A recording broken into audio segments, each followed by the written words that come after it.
Well, it may be soon, once again, for Americans to visit Cuba. Hard to bring back cigars and rum into the United States.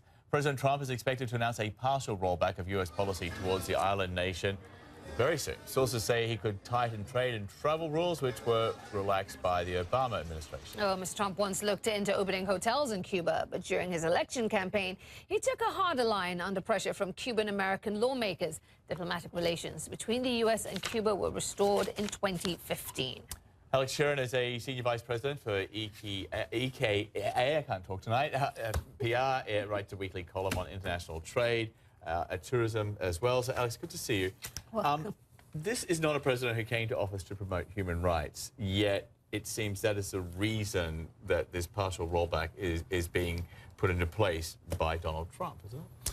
It is. It's interesting, and it certainly raises a lot of uncertainty. And I think that that's becoming a hallmark of this presidency and this administration, for better or for worse. And I think you're going to see that play out in two major ways with this new attempt to roll back the Obama-era changes to the Cuba policy. Number one, in the short term, we're obviously going to see changes in tourism. I think if you look at the statistics, last year, Cuba had 2 million visitors, which was a 12% increase over the year before. I think they were predicting another 12% increase for the next year. So companies like Starwood are certainly going to rethink their strategy in Cuba. In the longer term, though, more significantly, I think you're going to see companies who are really testing the waters of investing in Cuba start to scale back in the wake of this uncertainty from the Trump administration. Is there political benefit for the president by doing this? You know, it's ironic, and I think that that's to be determined. There's really two great ironies with this. The first, as you mentioned, was that this was really done. The announcement was made to roll back the Obama-era changes under the auspices of human rights. Yet 2 weeks ago, you know, we all saw the visuals of President Trump in Saudi Arabia, certainly touting some of the deals that he and his administration had made. So there's certainly a contrast there. The second irony, I think, which the international trade community is really picking up on, is that the people that are going to be the most hurt by this rollback are those businesses, the investor class, the entrepreneurs that the Trump campaign tried to woo during the campaign, and certainly well into his administration. Clearly this will impact Cuba, but there will be an economic cost on the U.S. side significantly as well.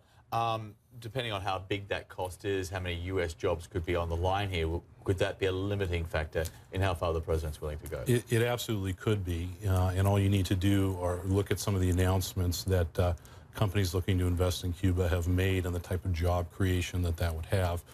Part of the global strategy for some of these multinational corporations is to go into Cuba as potentially a manufacturing center, to sort of, as part of a hemispheric strategy, take some of the manufacturing dominance away from China and Asia and put it into Latin America. That's going to be gone if the Trump administration succeeds in rolling this back. And briefly, because we're almost out of time, Alex, how is this going to be received by ordinary Cubans, especially given the fact that Raul Castro is due to be stepping down in 2018? Well, I think there's no doubt that the Cuban people are benefiting from, obviously, this renewed vigor in trade and tourism in Cuba. I think where it's going to be interesting to see how it plays out is in D.C.